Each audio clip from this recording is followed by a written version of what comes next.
আপনারা কি জানেন ভারতে এমন একটি মন্দির আছে যেখানে নন্দীকে নয় মনস্কামনা পূরণের জন্য বলতে হয় ভেড়ার কানে। চলুন আপনাদের নিয়ে যাই তেমনই একটি মন্দিরে।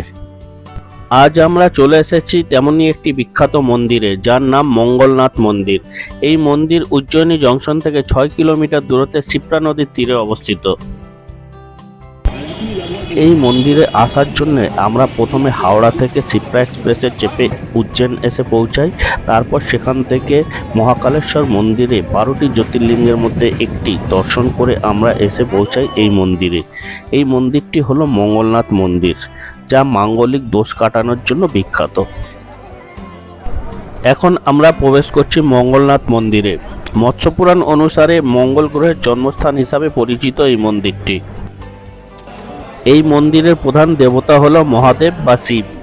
এই মন্দিরটি কোষ্ঠীতে মঙ্গল দোষ শান্ত করার জন্য বিখ্যাত।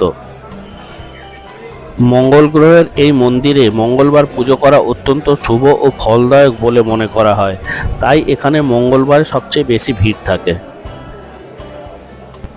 এই মন্দিরে প্রতিদিন সকাল 7টা থেকে দুপুর 3টে পর্যন্ত মঙ্গল দোষ কাটানোর পুজো সম্পন্ন করা হয়। এই মন্দিরটি যেহেতু মঙ্গলনাথের মন্দির, তাই এই মন্দিরে মাঙ্গলিক বা মঙ্গল দোষ কাটানোর জন্য মঙ্গলবারকেই বেশি গুরুত্ব দেওয়া হয়। আর এই দিনেই দর্শনার্থী বা মঙ্গল দোষ কাটানোর ভক্তের সংখ্যা খুব বেশি দেখা যায়। এই মন্দিরে শিবের ঠিক সামনে রয়েছে নন্দীর পরিবর্তে একটি ভেড়া, তাই এখানে নন্দীর পরিবর্তে আপনাকে ভেড়ার কানে মনস্কামনা পূরণের আবেদন করতে হবে। আর এই কারণে এই মন্দিরের মহাদেবকে বলা হয় ভেড়েশ্বর মহাদেব।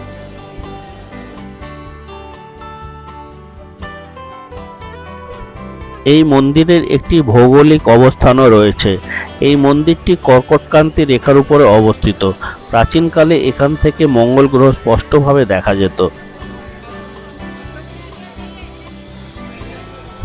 যাদের কোষ্ঠীতে মাঙ্গলিক বা মঙ্গল দোষ রয়েছে, তার নিবারণের জন্য এখানে শিবলিঙ্গের উপর রান্না করা ভাত, দই ও দুধ দিয়ে বিশেষ ভাত পুজো করা হয়। তাই এই মন্দিরে ভাত পুজোর প্রচলন রয়েছে।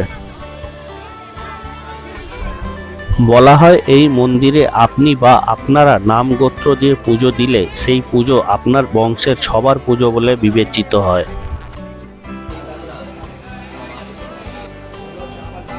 এই মন্দিরে মঙ্গলনাথ ছাড়াও হনুমানজি ও সিদ্ধিদাতা গণেশেরও মন্দির রয়েছে। আর এই মন্দিরের ঠিক পিছনে বয়ে চলেছে শিপ্রা নদী। আমাদের এই ছোট্ট ভিডিও কেমন লাগলো কমেন্ট করে অবশ্যই জানাবেন। ভালো লাগলে লাইক করবেন আর চ্যানেলটি সাবস্ক্রাইব করে সঙ্গে থাকবেন।